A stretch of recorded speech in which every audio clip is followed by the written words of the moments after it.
काहीतरी खायची इच्छा झाली, तोंडाला चव नाही, तर अशा पद्धतीने चटणी बनवून चपातीला लावून रोल करून खा, नक्कीच आवडेल.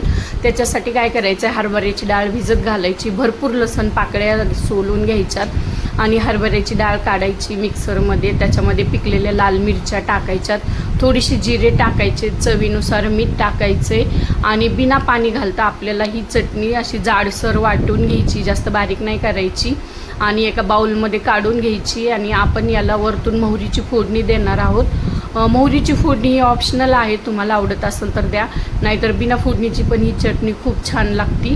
आता तयार आहे हरभऱ्याच्या डाळीची चटणी.